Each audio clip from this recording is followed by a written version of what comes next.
Welcome to Flixit. Today, we're unraveling the captivating tale of Bulbul, set in 1881. From a haunting childhood to the transformation into a vengeful goddess seeking justice, the film explores love, betrayal, and supernatural retribution. With intricate relationships and unexpected twists, witness Bulbul's triumphant return as a powerful deity after her apparent demise. Before we dive in, make sure to hit that subscribe button, and let's begin the enchanting journey into the world of Bulbul. In 1881, a young boy roams around a wedding hall, wearing a garland and absolutely mesmerized by the rituals. He goes to find the bride and finds her climbing trees. Her nanny scolds her for spoiling her wedding attire, but the girl is barely 6 and unaware of what is going on around her. She is told that she must get married and leave home. The boy comes to her and introduces himself as Satya. He makes a remark about her being shabby, but that she would do. The girl's name is Bulbul, and she gets dressed again and is taken to get married. At night, she's traveling in a palanquin with Satya, and he tells her a ghost story. Only after her arrival is it revealed that the little boy is not the groom.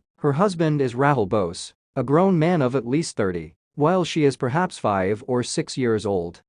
She and Avinash grew up as best friends, played together all day, and had a game of writing stories and pieces. As she grew up, Rahul started paying more and more attention to her, while Paoli Dam was upset to be ignored. Paoli helped Rahul be jealous of his younger brother Avinash. Rahul sent Avinash away for school with almost no warning. Tripti and Sorrow burned their book of stories, and Rahul saw the scraps in the fire and mistook it for love letters. He beat Tripti with poker until her bones were broken and bloody. The new Dr. Parambrata came to care for her and understood immediately that she was beaten, but could do nothing. Rahul left the next day, upset at Tripti's betrayal. Tripti, strapped in and held up by bandages, was raped that night by Rahul's disturbed twin. The next day, Paoli comforted her and revealed that she was so jealous and broken because she had been raped by Rahul's twin many times. Rahul was her savior of sorts, and he left her and stopped protecting her for younger Tripti. She hurt Tripti, but only because she had been hurt herself. Rahul's twin is mysteriously murdered shortly after, and now Tripti lives alone in the manor house, doing as she pleases and carefully running the village and looking after the people. Years later, Satya is all grown up and returning home after studying law in London. His carriage driver tells him about a Chudale lurking in the forest and who is responsible for unexplained murders. Satya is convinced there is no Chudale and a vicious mind at work. The carriage stops as the driver leaves to check on something. A woman standing upside down on a tree above the carriage watches Satya, but disappears when he opens his eyes. He reaches home and is surprised by the changes. Mahendra has died, Binodini is a widow and is attired in a white sari and has a shaved head. Bulbul has become the mistress of the house and is full of confidence. She is also in charge of sorting the villagers' problems, and Satya is even more surprised by her attitude and Binodini's fear of Bulbul. Every night, the village is masked with a red hue and the blood moon, further perpetuating the villagers' belief that a Chudale is present amongst them. He tells this to Bulbul, who giggles. She reminds him of the ghost stories they wrote and read to each other when they were young. Bulbul is also visited regularly by Dr. Sudup, and she shares a warm, almost flirtatious relationship with him. Satya isn't amused because he thinks she is having an affair with him, when she should be worried about where Indranil was. Bulbul barely cares about his whereabouts. She reminisces about her childhood, and it is apparent that she has developed some feelings for Satya, though she never acts upon them. Binodini continues to taunt her though, trying to create a rift between her and Indranil so that she herself can continue her affair with Indranil. Another murder occurs, this time of an older man in a tub. The only witness claims to have seen a woman, but is too scared to give a proper account of the incident. Satya checks the reports and begins to suspect Dr. Sudup for the only reason that he doesn't like his closeness to Bulbul. Bulbul thinks about the way the family had treated her,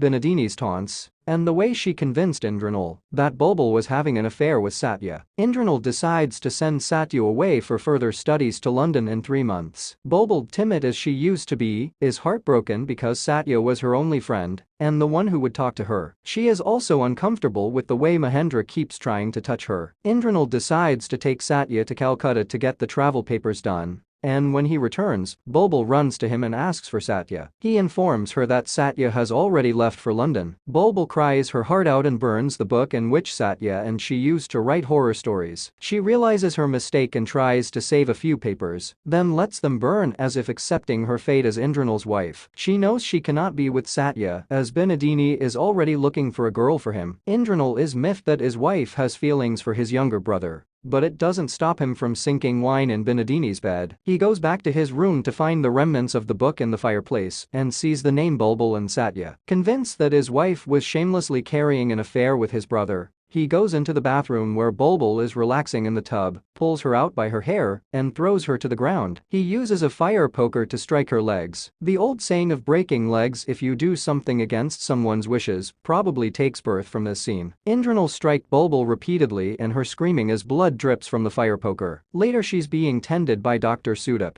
who suspects Bulbul did not fall down the stairs. He bandages her legs and elevated them, hanging bells so she can call if she needs assistance. Bulbul is barely conscious because of the pain when Mahendra visits and starts playing with the straps holding her legs. She begs him to stop, but seeing that she is helpless, he falls on top of her and gets excited. He rapes Bulbul, and her body gives away after suffering pain. She died and Mahendra freaks out. He runs to his bedroom where Binadini realizes what her husband did. Outside, the statue of a goddess is angered that a woman has suffered such pain and disrespect. The moon and sky turn blood red. Bulbul is resurrected and she behaves strangely at first. Binadini comes to her and wipes away the blood and any evidence left behind by her husband. Dr. Sudip too suspects something terrible has happened, but Bulbul dismisses him. Following that the men who abuse women are murdered, Satya is hellbent on blaming Dr. Sudip for the murders. Meanwhile, another man has approached Bulbul, complaining about his mother being thrown into the river. Bulbul comes to her true form as a goddess of revenge. The man who threw the boy's mother in the river was the carriage driver taking Satya and Dr. Sudip. Bulbul kills him and Satya realizes Dr. Sudip isn't behind the murders as he was with him in the carriage.